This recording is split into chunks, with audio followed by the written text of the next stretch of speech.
Look, I think the summit, I've really enjoyed coming to these. I was sorry I couldn't be here yesterday. It's a great time for reflection, I think, and this summit seems to work particularly well for this. It seems to me, at least from what I've heard today, and from what I understand a bit about yesterday, that it's wrestling with the issues that we're wrestling with across the whole of the sector at the moment that have kind of been played out through the practice-based education space. And I needed to find a way to get a joke in, so life can feel like a mad dance. Work with me on this one. One of the things I enjoyed this year is I saw someone at the start of the year who had a T-shirt that said, "What if the hokey pokey is what it's all about?" But reflecting back on Pauline's love of Shakespeare, I saw this over the last week, which has just been tickling me ever since, which is, what if the hokey pokey had been written by Shakespeare? So it goes, "O proud left foot, that ventures quick within, then soon upon a backward journey lithe.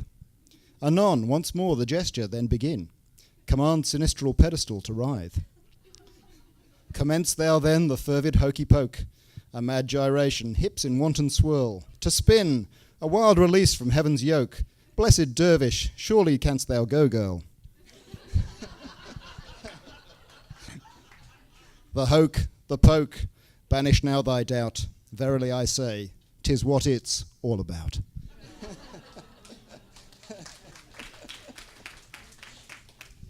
So, but if the hokey pokey isn't what it's all about, I was thinking, what if we don't matter? And that kind of came out in the discussions a bit early on. What if we could do without universities?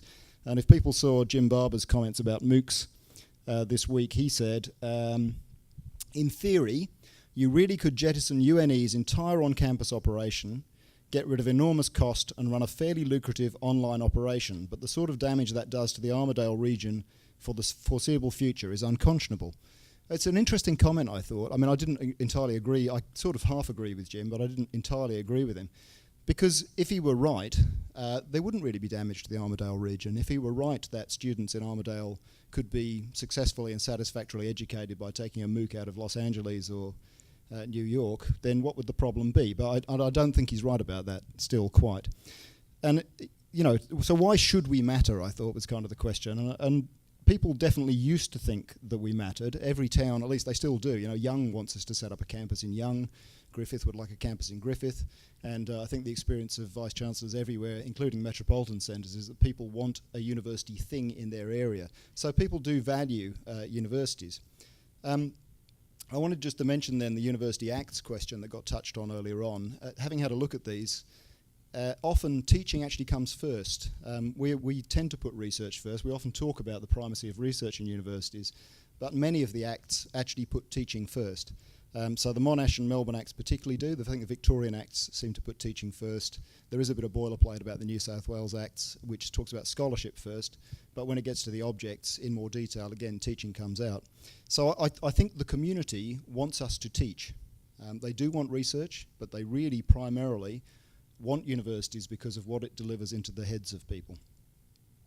And I wanted to challenge, I always like to do this, but I like to challenge this idea that there's been an unchanging notion of what the academy is for millennia, because the first Australian PhD was awarded in 1948, is the truth. I guess people were taking them from British universities before that. So we haven't been doing this for centuries. And much of what sits around us simply wasn't here 25 years ago, pre-Dawkins. I mean, many of the people in this room would not be employed, if we hadn't had the expansion of higher education that we've had. So I say that because we are sometimes inclined to wish ourselves back to a supposed golden age. That golden age was a lot smaller. We would have been doing other things, many of us, and it was mostly middle-aged blokes. Of whom there are not too many in this room, present company accepted. The reference points have changed, and many things have changed, many things have stayed the same. Then I wanted to talk about MOOCs just a little bit, and that was, last year it was difficult to talk about anything else as a Vice-Chancellor, it seemed, and thankfully that's abated a bit this year. Just to reiterate, though, most of the people who take MOOCs already have a degree. Many of them may be academics, trying to suss out whether they're actually going to take their jobs away, but they're actually not about educating the third world. They're about educating often academics, but certainly graduates, and frankly, it struck me, I was thinking this morning when I was out jogging, there's a bit of conceit, isn't there? You know, if you really want to make a difference to the third world, go and work in Zimbabwe or Tanzania or something. It's a kind of it's a bit of a small L liberal white fantasy that you could do it from your couch in New York, isn't it? Or Sydney for that matter. And we look in Australia, we have got a thriving distance education industry. We've been doing it for a long time. Many universities have been successfully educating people through distance education in Australia for a very long period of time. So we know about this, and we know that it works for mature self-directed learners, and we know that it mostly doesn't work very well for school leavers. So, you know, again, I don't think that's going to wash away universities as they currently are. Building on that, but a slightly different point, human interaction that came up in the panel session, I think is just really critical, and that's the thing I think we've got to hang on to. And I don't see that that's currently being done well through initiatives like MOOCs. Sandra, I think, yesterday was talking about investment in bricks, not clicks. Yes. Yeah, sorry, no, that's right. An over-investment in bricks and not enough in clicks, and I think you're right. Mostly, you know, the level of capital planning I've been involved with, buildings just take over. I'm not sure what it is. They're in our psyche, I guess. Politicians like to open them. But it is hard to redirect money into online stuff. But, you know, we need to work out how to get a real sense of community and support in the online space. I think that's a critical issue. There's the issue of hands-on skills. You know, we're learning how to do some of that in the simulation space, but as we've seen, that's not necessarily a really good way to do it. Look, so why should we care about universities? I really like Kerry Lee's idea of public scholarship. I think that's a nice way to put it, and I think a focus on that is a much better way perhaps to sell it if we can articulate what that means to everybody. And I think I said this morning the comments about, you know, this idea that we're about knowledge creation. A little bit we are. I was thinking, how many people have a PhD? And of your PhDs, how many people think that that PhD substantially changed the world? I should have put my hand up for the PhD and down for the... So, you know, we know it's actually about... There's the Newton quote about, which apparently isn't Newton, I was Googling this, about standing on the shoulders of giants. He did say it, but he didn't say it first.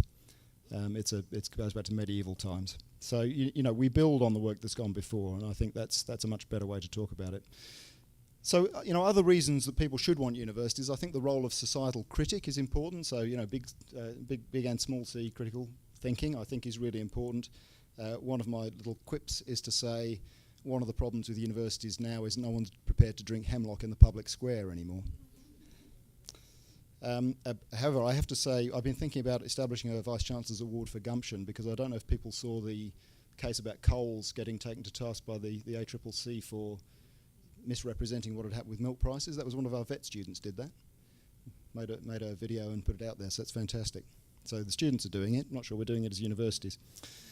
Human values we talked about. I think this whole question about neoliberalism and increased competition and an instrumental focus is really important. The quote from Hal in 2001, if people remember that, where he says, "I'm putting myself to the fullest possible use, which is all I think any conscious entity can hope to do." And that is a bit of modern life, isn't it? We're kind of fully utilised.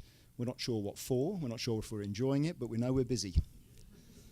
So I think we need to guard against that, and that should be part of what we're trying to develop for students. Go back to the, life ready, never mind career ready. What about life ready?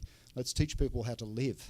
If we can do that as part of what we achieve in graduate attributes, that would be fantastic. Inclusiveness matters. I think it does anyway. That's the general view. So it's important that we get people into universities, because we presume that we're going to need an economy that actually can critically reflect on itself and can change itself, and we would argue that you need to have a university degree to do that. So we'll not dig into that one too much. Sorry, I've just moved my thing. So, again, I think we shouldn't regret the system we have. We shouldn't regret the scale of the system. We should regret some aspects of it, and I do worry about the level of competition and the numbers we're pumping out. I think we're going to have to face up to that. But if we weren't inclusive, I'm not sure we'd be doing the job we need to do for the country. Oh yes, working in the entertainment industry. Someone mentioned that this morning about the fact that now we have to be entertaining for students. That's one way to put it. Another way to put it would be to be a respect industry. And if we are going to insist that students sit through an hour of a dull and impenetrable lecture, and I'm not suggesting anybody here would do that, Students may well conclude that we don't respect them and their time because they're time jealous too. You know, they're busy people. So that's the way I put it. I don't know about entertaining, but we should be respectful and we should make sure we're making good use of students' time. Okay. Oh yes. Disciplines was reminding me. So we were talking about practice. So practice-based is the next piece. And the importance of actually having education that is relevant to practice. And the Marxist social work example is an interesting one. It's obviously served you well, so that's good. But I think it is getting the balance. So I was remembering about the joke about the engineer, the chemist, and the economist that get stuck on a desert island, and all they've got is a pallet of canned food. So the engineer sets to work estimating the fracture strength of the steel and how big a rock would be required and dropped from what height to be able to puncture the can. The chemist goes looking for corrosive materials to be able to dissolve the tin can, and the economist picks one up and says, "Let us assume this can is open." So, and I think, we do, often the theories fall down when they come up against the real world, so we need to be mindful of that. And the idea of the ivory tower is a bit of a cheap shot. I think it's annoying when people say that about universities. There is some element of historical truth to it, and, we do tend to fall into patterns of being self-absorbed, I think, which don't help us. So, I think it is important we get out there on the front foot and talk about how we work with industry and why that's important, even if we didn't do it that well in the last example. So going back to corporatism, I just thought I'd make some comments on that again. I want to get a T-shirt printed that says there are two kinds of people in the world, those that reject dualism. I think it's not either corporatism or human values, it needs to be both.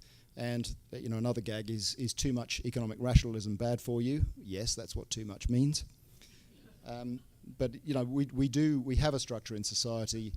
I haven't seen the credible alternative to thinking about corporations. So I think we have to work with them and make the best of them. And they're not perfect, but they're not necessarily fully evil. Internally, I think people in universities complain about managerialism and neoliberalism and corporatism because we've done a lot of it very badly, or at least badly. We haven't necessarily been that skilled at managing the institutions well enough. I think we're getting better, but then, as I always say, now I'm a Vice-Chancellor, I'm delusional. I think there are some real problems, though, and this comes back to the idea of being a societal critic. I think there are some real problems with our conceptions of economic growth at the moment, because you can't square away what we say about continued GDP growth, the current level of resource usage, and the desire not to exceed the Earth's capacity to support us. And no one is really no one has successfully dealt with that issue. People have written a lot about it, but we don't have an alternative conception at the moment, and that's an interesting one. So I think we need to challenge that relentless growth mentality, and possibly we need to do that inside the institution as well as outside. We do need to challenge short-termism as the only way to think about economic investment. And we do need to think about dealing with structures that actually suppress humanity. And a lot of, the reason people are frustrated about all of that neoliberal framework, to use that terminology, is that it kind of does assume that humanity will pop out as an emergent property of a very efficient system. And I'm not sure that's absolutely true. So we need a bit of work to be done there. So I was reminded of, so going back to what we should be doing or where we fit, I was reminded in thinking about what kinds of critical thinking we want to get into people's heads of the Donald Rumsfeld quote, which he got a bit ridiculed for, but I think it was a sensible quote. As we know, there are known knowns, there are things we know we know. We also know there are known unknowns, that is to say, we know there are some things we do not know, but there are also unknown unknowns, the ones we don't know that we don't know.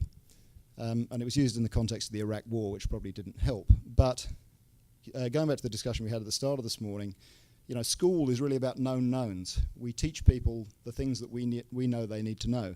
At bachelor's level, we start to get them to engage with known unknowns, giving them the ability to transcend their learning and deal with unfamiliar situations. Perhaps at doctoral level, perhaps beyond, perhaps when you're a really mature researcher, you're dealing more in the unknown unknowns, which is actually formulating problems to solve issues we didn't know we had yet. But that might be a way to look at it. I'm not quite sure where we fall on that continuum.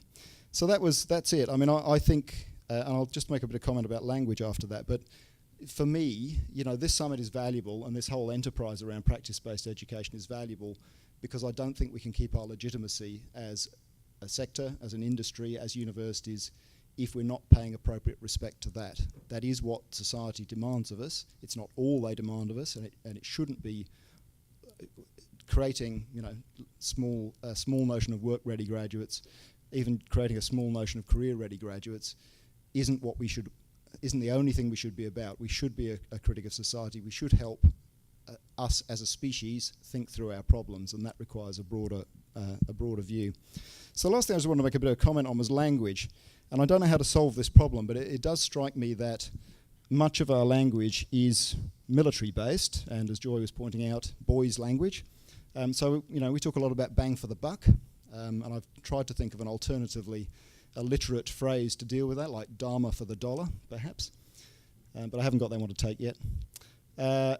I remember when I was at JCU and Sandra Harding was being recruited, or he didn't know it at the time, I think somebody said, we want someone to lead us into the trenches. And I said, don't we want someone who's going to keep us out of the trenches? So, military terminology pops up. And this morning we talked about Coalface and frontline. And I was thinking, there is an attraction to the Coalface idea because it ties into that whole kind of labour history and, labour in the sense of the class. And it ties into that whole idea of oppression and, feeling exploited by other people, which is kind of a, comfortable place to be, isn't it? Living in that kind of space. I don't think it's a particularly helpful one, though, and I'm trying to think of other language to express it. One of the things I worry about is I think in universities we need to think of ourselves as professions, and as academics particularly, we need to think of ourselves as professionals. And if we slip into the mindset of being oppressed wage slaves, it's difficult to think your way out of that. So I don't know what the alternative language is. I couldn't come up with one. But I think we need to find another way to talk about what institutional life is like. Now, that is not to deny the pressure, it's not to deny the economic realities, and it's not to deny the challenges we have. But if we perpetually think about it in terms of kind of indentured labour as being academic life, then I think we're stuck. So I was just talking to Sandy at lunch about, it's a fantastic job being an academic, isn't it? I mean, it has its frustrations, but it's brilliant. At least I thought it was. And I was just saying, I love being a Vice-Chancellor too. That's fantastic as well. But there is so much joy, actually, in being involved in research and teaching. I think we need to recover a bit of that. Now, we do need to manage universities well. We need to try and get rid of pointless bureaucracy. We do need to try and get a lot of the crap out of the place if we possibly can. But we also need to hang on to the fact that it is a fantastic industry to work in. And if we can find some language that reflects that, it would be fantastic. So, thank you.